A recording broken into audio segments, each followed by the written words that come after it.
Welcome to Quiet the Noise, where we reveal practical tactics and systematic ways to quiet the noise in our lives, leading to smarter and more fulfilling living. All right, welcome to Quiet the Noise. My name is Gary LeBlanc. I'm here with Brian Coones. Hey, Brian. Gary, thanks, brother. Thanks for having me.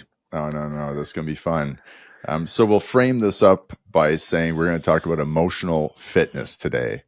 So, I know a lot of people haven't heard of that term, but you know what? I talk about physical, emotional, mental, and spiritual energies. So it's funny, we're going to double click on emotional fitness. We often, hear physical fitness, obviously, but emotional fitness, we don't really hear that every day. So do you want to just give a little bit of an overview of what that means and maybe a little description of who you are, what you're up to? Sure. Well, my name is Brian Coones, and I focus mostly on helping companies and individuals with stress management. I do that through workshops and coaching and retreats and speaking. I also focus a lot on emotional intelligence as well for leadership.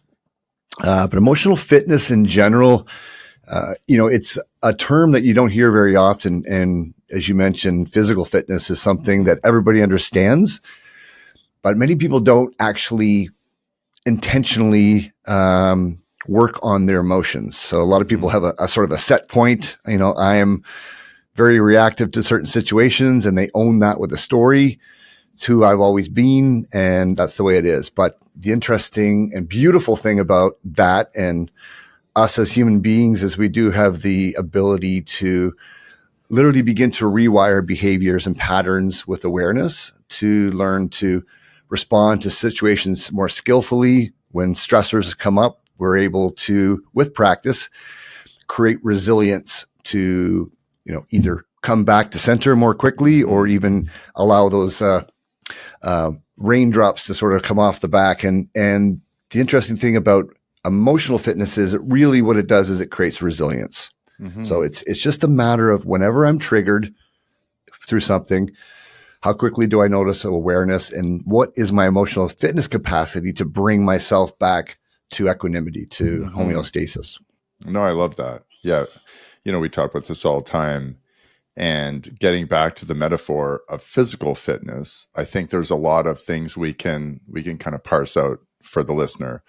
So if we think of physical fitness, we go to the gym and we increase muscle strength, we increase muscle endurance, and we increase muscle size, right? So we go to the gym and we do that so that the other 160 hours of the week, we feel good, we look good, we're more resilient, right? It's not about the reps in the gym per se. It's about what the reps in the gym provide in our normal life. And when I think of emotional fitness, it's quite similar. Like you leverage a lot of modalities such as meditation, breath work. Those are the reps. That's really doing the work. But it's really then taking that emotional kind of reps, that emotional fitness, that in the gym, so to speak, all those tactics, and then building that resilience. So if we look at the physical world, if you're walking around stronger with a bit more muscle, good endurance, you can take some hits. You can physically take some hits. You can get injured and come back quicker.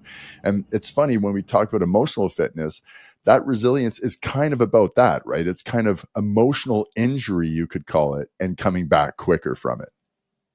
Exactly. Yeah. And you mentioned the reps, and that's so important with any practice.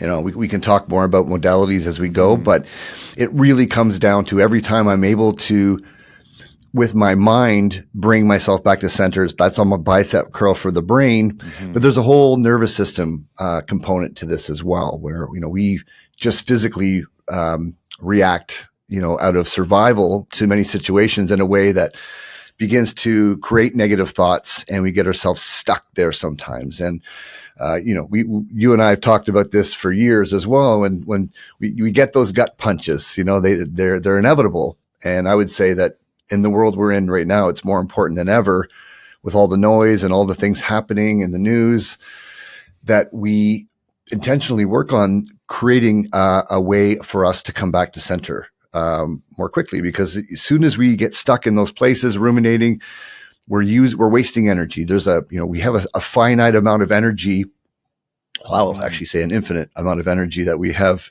access to that Mm-hmm. channels through us.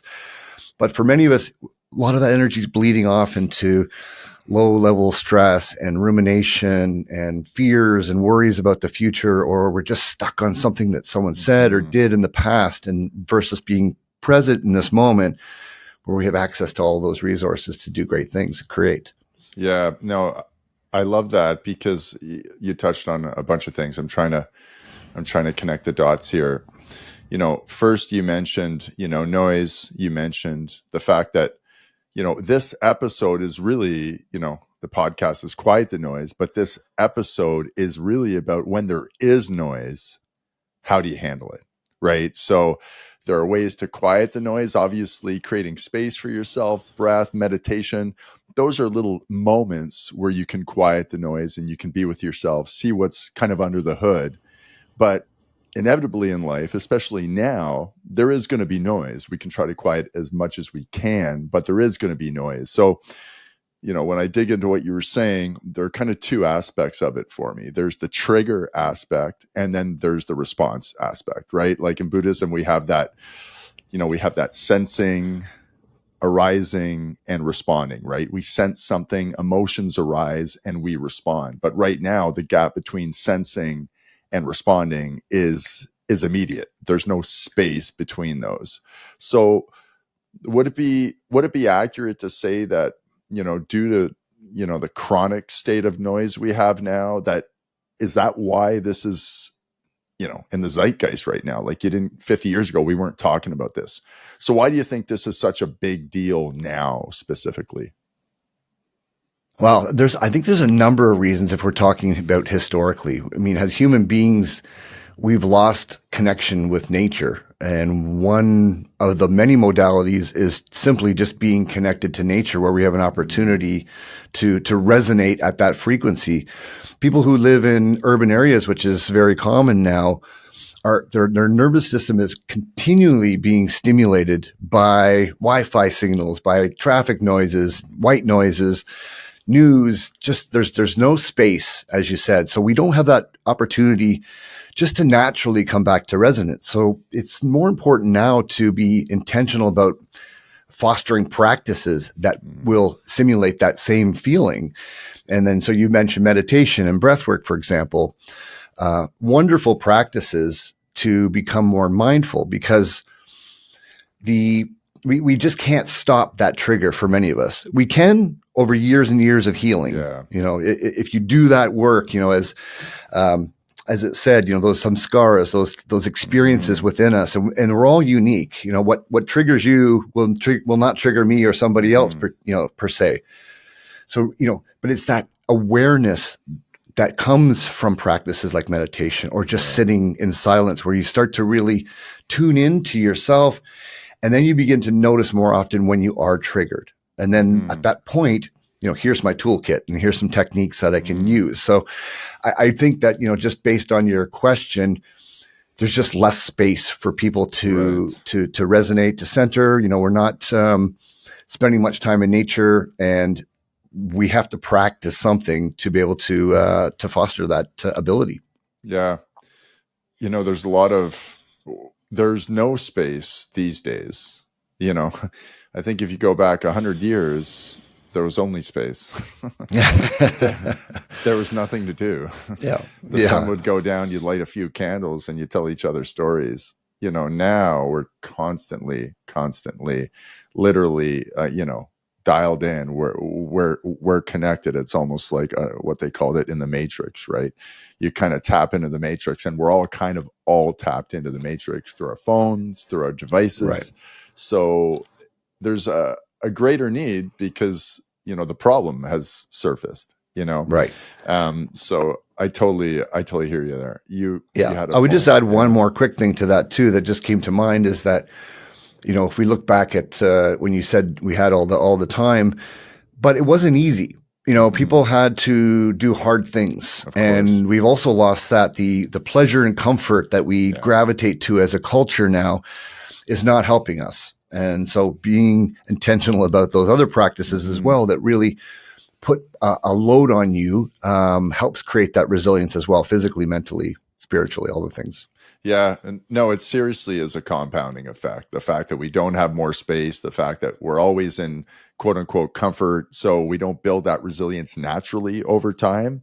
And then you get to a place where, it's funny, physical discomfort can build emotional resilience. These modalities of energy are kind of overlapping. They're not unique streams, right? So Mm-hmm. to your point, it's funny, we're also comfortable all the time, so we don't have those innate tools. Like, even if we're not deliberate about it, we just evolved differently way back then. So it's a great qualifier, 100%. And I find, just again, looking at what you work on and looking at how important it is, if you think of your daughter, you have a daughter, you have a son, and they're in their tweens, teens.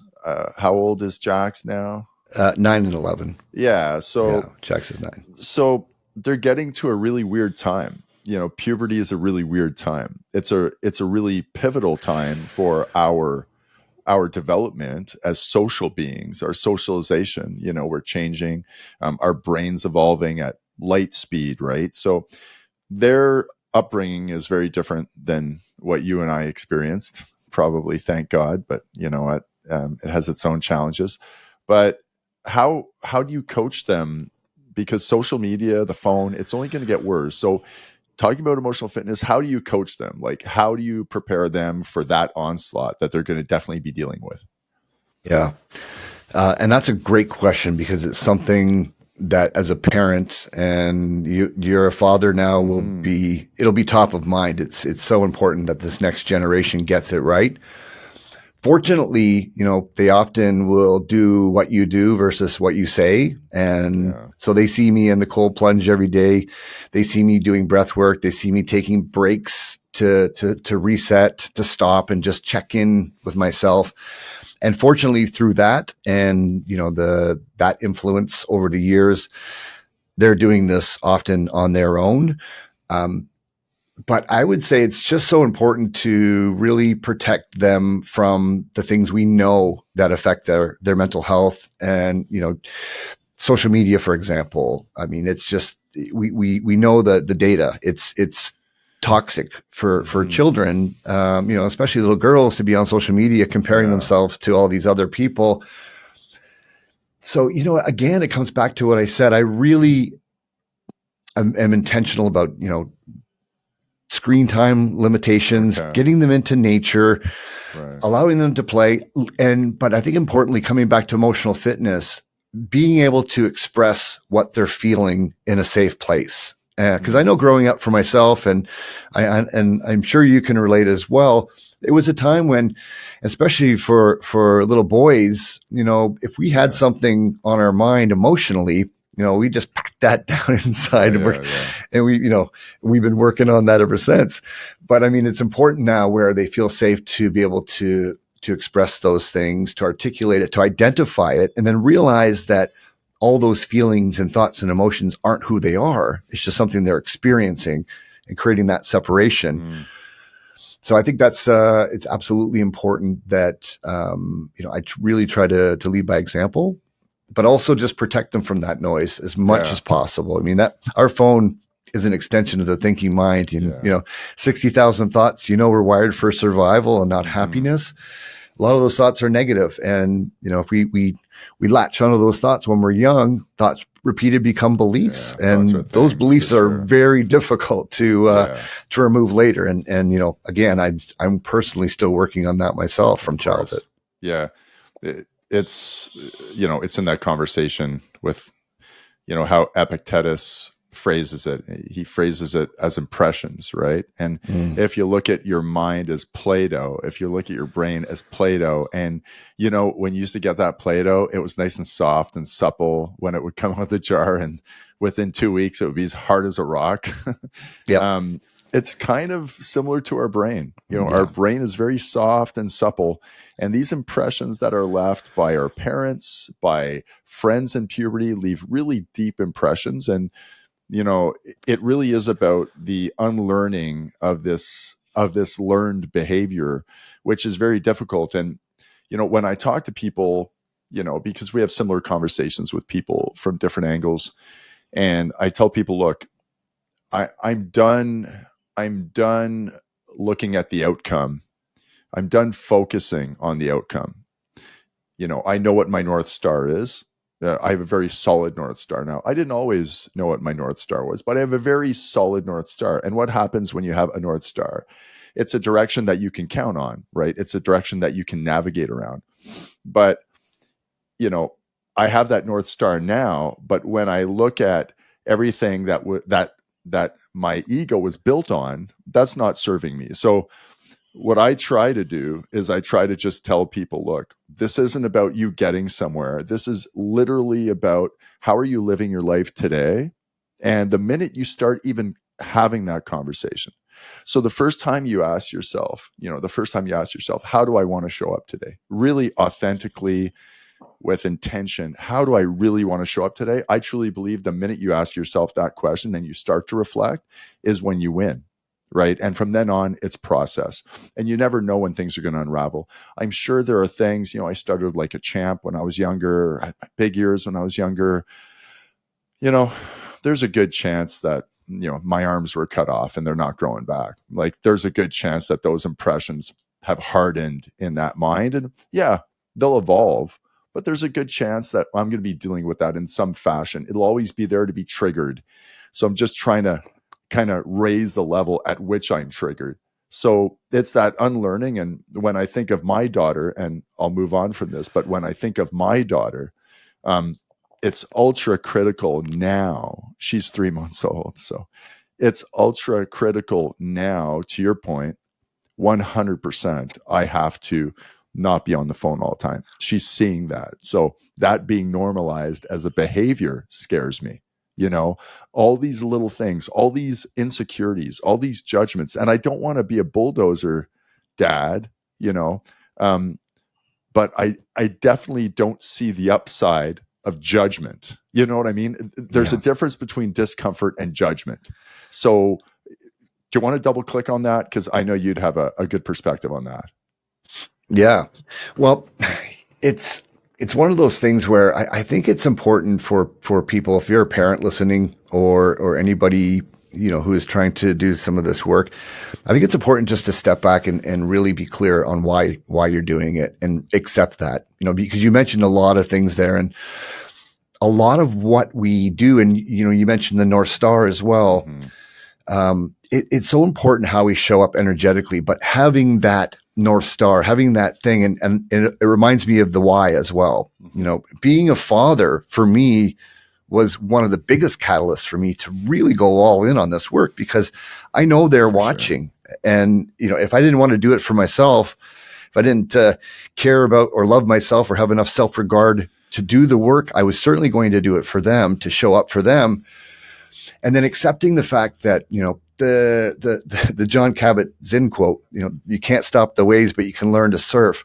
Mm-hmm. When you have your North Star, when you have your why, when you have something that you're pointed to that matters, and really all of us should be thinking in terms of peace and joy and happiness and bliss and all the things, because there is dark days and there's days that you don't feel like showing up energetically, but we always have a choice to do that, to really to dig in and say, okay, how am I showing up today? And when you ask yourself that question, it shifts your awareness very quickly to what is that? And this is a choice, because I might wake up tomorrow and the story might be a dark one, and it might actually be a dark day, and I might have a crazy day of things I don't even want to do, but I can show up any way I want. But for me, the why is the anchor of doing that and moving forward with intention.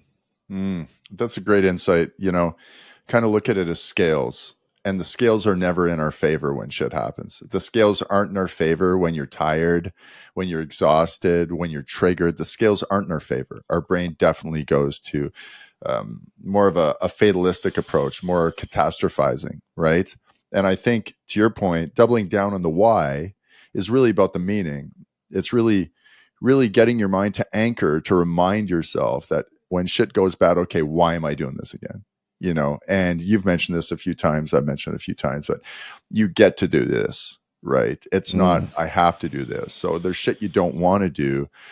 There's shit that happens. But you know what? Maybe you having a bad day at work is still something you get to do. A lot of people can't. A lot of people, are in a situation where they don't have a job and they can't experience that. So I love your anchor on meaning, because, I must tell people 3, 4, 5 times a day who are going through some shit. And I said, well, look, you got to focus on the meaning behind it, because if you don't focus on the meaning, you lose the motivation and all you see is the friction. And if all you're seeing is friction, you're not going to make any change. You're going to end up having a fixed mindset. You're going to get into a state of learned helplessness, and then you're just stagnant. So I really do love that, meaning why it's all in the same atmosphere. But kind of along those lines, so say somebody has a clear meaning and, somebody is doing the reps. I, I want to, I want to see how you deal with judgment. So, because judgment is the source of most of our disease, right? Judgment is the source of most of our, call it suffering, dukkha, right? That unsatisfactoriness. So, one, how do you look at judgment in general? Two, how is your self judgment changed over this journey? Because I know you've changed a ton since the kids were born.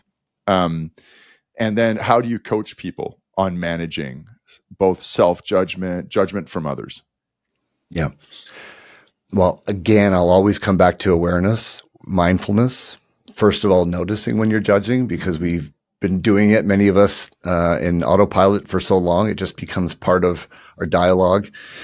Most of the time, judgment is based in fear. And a lot of the times we are judging ourselves first. I mean, most of the time when somebody is projecting something negative to you, it's because that is how they're feeling about themselves. And that's where their state in the moment is. And really interestingly, with judgment, it's very difficult to say, okay, well, I want to be compassionate instead of judgment. I want to be kind instead of being instead of judging.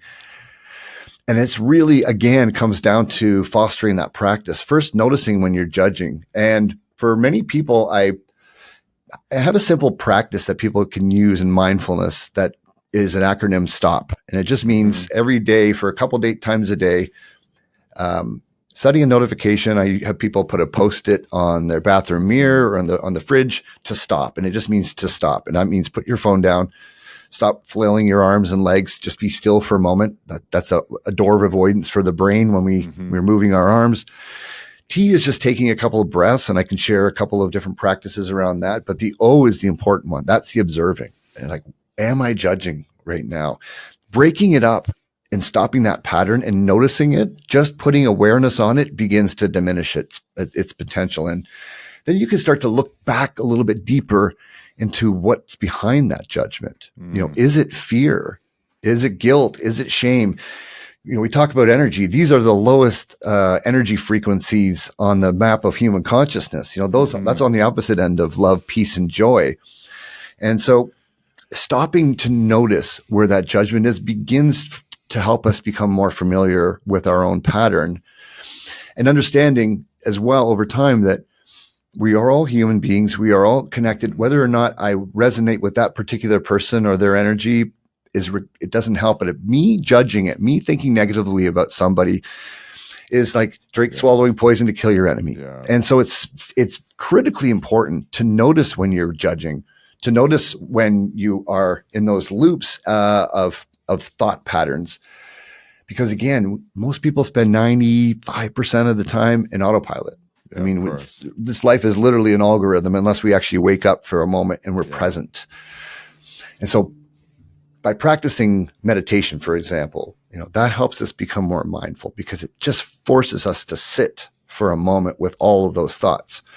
Most of the time, if I tell somebody to meditate, it's like, oh, I can't meditate because I can't stop all the thinking and I can't. Well, the fact that you're noticing that means you're meditating. So congratulations. You're on the right path. You will have moments of space, but it's a long path. And that's why it's a difficult thing for people to continue, because we like that instant gratification that Mm-hmm. swallow the pill and I'm cured. But so I really think coming back to judgment, it really comes down to mindful of what is actually happening in that moment Mm-hmm. and just being curious, being Right. open. Mean I'm not excluding anything from my experience and accepting whether it's a pleasant or unpleasant finding in Mm-hmm. that moment. Yeah, Enough yeah. times over and over again, you start to unpack what that means for you. I love that. We were at a retreat this weekend together, and there was a gentleman who was talking about mindfulness. And obviously, the Venn diagrams overlap quite a bit in all our practices, right? And he mentioned something, and oftentimes we get bogged down into, to your point, trying not to think about something, which is thinking about something, Yeah. you know. Yeah. Um, and he he made a statement which I agree with, and it was, when you're meditating, if something comes up and you have a great idea or you learn something about yourself, double click on that. Don't move it away. Like, the beauty is, this isn't a dogmatic practice. Look, if you can get to a place where everything's quiet and you've done the work, and maybe in 5 minutes you have a thought or something, maybe in 10 minutes, maybe in 5 seconds, there's one thing about the practice, one thing about training yourself, but there's the other thing about learning about yourself and becoming aware and noticing. And he said, double click on that. And I completely agree. Sometimes, you know what? If something comes to mind and you made a breakthrough, stop and journal about it. Like, Yeah. take advantage of that, because the reason why it did come up was it was the first time you weren't ruminating about a million things. And finally, Yes. one of those senators that aren't as boisterous as the other ones had an opportunity to chime in. And now you're like, oh, fuck, that's there too. I didn't know Yeah. that was there. So I Yeah. really love that. I don't know if that resonates with you, but It completely resonates, man, and that's the beauty of the practice. And mm-hmm, and I completely agree with what he said. And I'll mention journaling as a modality specifically. mm-hmm, But when you notice what's happening, you start to create little gaps of space between the random thoughts that just the secretions of the brain. It's like clouds going through the blue sky of awareness. They mm-hmm, come and they go, and the less you focus on those thoughts or attach to them with any kind of emotion, they start to dissipate over time. But when you do create that space, that's where intuition and wisdom and creativity arise, and those new yeah, ideas you mention. And I would encourage everybody listening to have a journal. I mean, I know that um, for a lot of men, it's not something we naturally do. I think women tend mm-hmm, to have been journaling a little bit more mm-hmm, throughout their lives. But there's a number of different things you can journal about. But um, there's different practices. One that I love is just writing down 3 questions every day. What filled me today? What depleted me today? And what mm-hmm, did I learn today? Writing those 3 things down every single day, it's incredible the amount of awareness and clarity that simple practice develops for people. As they get into week 2, you start to notice a pattern. And then you're like, well, mm-hmm. if this is draining my energy every day, why am I engaging in that anymore? Or why am I not creating distance? And if this is filling my cup, if this is giving me energy, maybe I need to lean into this a little bit more. Mm-hmm. There's just the process of putting things on paper. It's Yeah, incredible. And yeah, then, yeah. and in that practice, if you do this for 30 days, you might find that you enjoy journaling, and you can write gratitude, and you can write ideas and whatever else arises. Yeah, it reminded me of vampire loads. I talk about vampire loads all the time. Those innocuous energy drains that you don't notice, but compounded, they're very significant. And when you do that work, I have my environmental inventory exercise, which is that: what nourishes you, what depletes you, and what are you going to change? What have you learned, and Mm-hmm. what are you going to change? And then that pairs well with the skillful journal. So the skillful journal is a moment where you acted unskillfully. So it's kind of double clicking on the thing that's depleting you, and it's often self-imposed, self-inflicted. So one is your overall inventory, but the other one is double clicking on that. But I find the daily journaling is a great way to capture all those vampire loads, because it's different times a day. It's almost like taking your blood pressure. You can't just take your blood pressure one time during the day. That's not indicative of your blood pressure over time. You have to take it multiple times a day. And it's kind of the same thing. You want to be doing this multiple days, like not just one day. Like, if you're going to get a sense of you as a whole person, It has to be something that becomes a practice. And I know you're a ritual guy. I'm a ritual guy. We have different rituals. We're kind of yin and yang. Your mindfulness practice would be where you lean in more. My call it life engineering practice is where I lean in more, but then I also have the mindfulness practice, but you also have the life engineering practice. So it's funny. We do complement each other quite a bit there, but I think, I'd love to hear your thoughts about this, but the way I look at it is habits, routines, and rituals. So the habits are these little things you do. The routines are what you've built into it, but they come and they go, but the rituals never leave.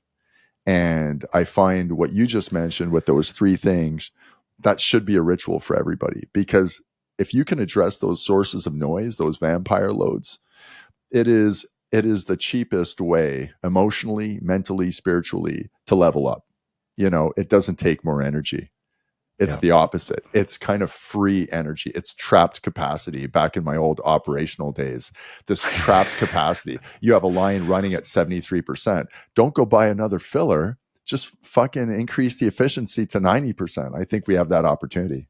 Yeah. Well, you used to always use the term blind spots, Yeah. and projects in business. And that's it. I mean, we have the human beings have an unlimited capacity for self-deception.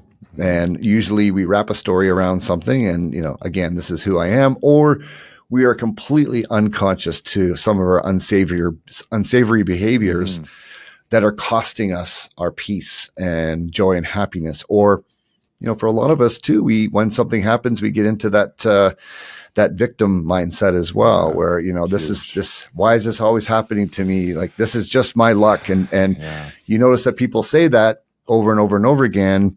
It starts to become their story, and it's a self-fulfilling prophecy. And, coming back to judgment, as somebody who's done a lot of work on that, people get stuck, they get stuck in a story and a belief, but and that's the opportunity and that's why I do what I do as well. I just try to inspire people to see beyond that. And then when they take ownership, because we have to take ownership. There's no one, there's a saying goes, no one's coming to save us.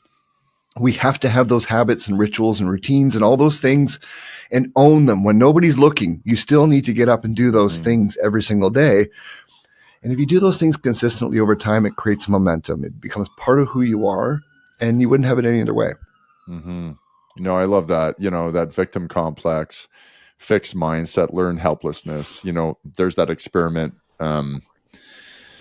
They did research around dogs having this environment where they were, I think, electrocuted or something to that effect if they crossed this line. But then eventually they took away the deterrent, but the dog wouldn't cross that line. It was a learned helplessness. And I find, to your point, that repeating of a victim complex, that repeating that what's going to happen is out of your control. When you repeat that to yourself, it becomes an imaginary cage. Josh talks about limiting beliefs. It's all the same thing. It's this imaginary cage, and it's really fueled by your constant rumination over this victimhood. And when people say, when you talk about victimhood, people get offended because it's kind of like not validating what they're going through. This has nothing to do about validating your present situation. That is an objective conversation we can have, but it's how you're framing how that situation is affecting you. That's where the victimhood comes in, and it provides no value. The framing of it doesn't provide any value. What it does is it just pulls you down. The objective situation, we can talk about that all day. I'll talk about that all day, but let's just not frame it. And you mentioned equanimity before, being able to take everything as it comes, not place those labels. Nobody can convince me. We can have a debate. Nobody can convince me putting a label on anything has ever served you. Putting that label on good or bad, I don't know how it served you. When something good happens, you feel good. You feel good. You don't have to say, hey, this is a good thing. No, I just feel great. You're present. You're not you're not labeling things. But when things go bad, oh, well, this sucks. There's no danger that you're not going to feel bad, but the labeling doesn't make it better. Yeah, no. I mean, that's a wonderful way of saying it. And the framing is so important. And as you said, when there is always going to be good and bad. How do you accept those equally? And then that's still the rub. That's still the challenge. Yeah. But that's the work. But when you practice mindfulness and you learn to engage the observer, the witness, the person, whoever's listening to my voice right now, who is that in you? It's not your body. It's not, you might try to bring it all the way back and somewhere into your head. There is a witness there. And that same witness within you, when you become more familiar with bringing that into presence through meditation, you can start to notice things happening from a higher perspective. As Ram Dass says, you can notice the river from the bridge from a different perspective. And therefore, emotions, energy and motion, when they just start to come up in your body, you can start to notice those things without actually going straight to your script, to your Rolodex of why does this always happen to me? Or this sucks. I hate this. I hate this. It just is, and really relinquishing control is a beautiful way to, to liberate from suffering. And because a lot of the suffering we create is in our own minds. Yeah, 100%. I love river metaphors. I Bruce didn't know Lee that. was all about the river. Heraclitus was all about the river. A man never steps in the same river twice because it's not the same river and he's not the same man. Right. So you compound that with the Ram Dass piece. It's like you're the observer looking at the different man in the different river, and it's a super perspective on things. I'll have to journal about that later. So look, we're going to wrap it up here. I want to know, there's a lot of tactics here. The show notes are going to be filled with nuggets. There's so much we touched on that is super tactical. But I just want to finish off with like what you're jazzed about. So we've been business partners for a while now. We've been friends for an even longer time. So we spend a lot of time together. What's getting you super jazzed, man? Right now, what the first thing that leaps to mind is gathering groups of people together to really experience some of these things I'm describing. So I've been doing more experiential practices and groups and gatherings and retreats, marrying breath with music, two things I love. Cool. Yeah. And in those states, when people get into those places, you create a container, whether it's 10 people, 100 people, 1,000 people, and with everybody comes together with an intention to step outside themselves for a moment, just to sort of smash those frames, so to speak, as you were just talking about, and taking them through an experience where they're breathing, which creates such a physiological effect in the body, and it really starts to override the monkey mind and all the noise. With music as well, taking them on a journey. I just love the marriage of these two primal practices. And what I've witnessed in that realm has been nothing but beautiful. I've seen people healing in the moment. I've seen people walking away just feeling so much lighter and so much more happy and just really reconnecting with themselves and one another. So I would think right now that's one of the most exciting things that kind of jazzes me right now. Yeah, it's super cool. I don't want to, that's a perfect ending. You just made me think of frequency, the word frequency, and how when you pair music, which is obviously frequency, but breath is also frequency. It's almost like a macro frequency. It's a frequency of breath. It's this resonance you're creating in the body. It all gets back to harmony in my mind. Yeah. When you bring the physical, the spiritual, the emotional, and the mental into resonance, when they're harmonic, I think there's a compounding. There's a natural compounding. When everything gets in a harmonic and they start to compound each other, it's almost like you go from 1 to 100, and it's just this little tweak, just these little tweaks in frequency. And I know that you've been doubling down on this, and it really is about iteration. You've been doing it, you've been learning, you've been iterating, and you've been kind of approaching closer and closer to being able to get people in that natural resonance. And, I can see it from your energy, and I can see it from how you approach these things now. And it's a super cool thing, man, just to witness from the outside. So congrats on all that. Thank you, Um, brother. any look, I kind of framed everything up here. Anything you want to leave people with? Obviously, like you said, what you're up to, how people can contact you, et cetera, et cetera. Yeah, it's Brian Coones on social media, and briancoones.com is the website. And on the website, I have all of the upcoming events and all the things. Right on, dude. Well, you Yeah. know what? We had a great jam here with the one and only uh, Rock Beast Caveman of Consciousness.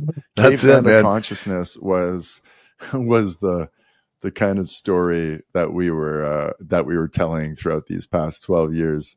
So I really do love that, and it nothing fits more than you when I think of Caveman of Consciousness. So it's a beautiful ride, man. Thanks for taking the time. Thank you again, brother. All right, dude.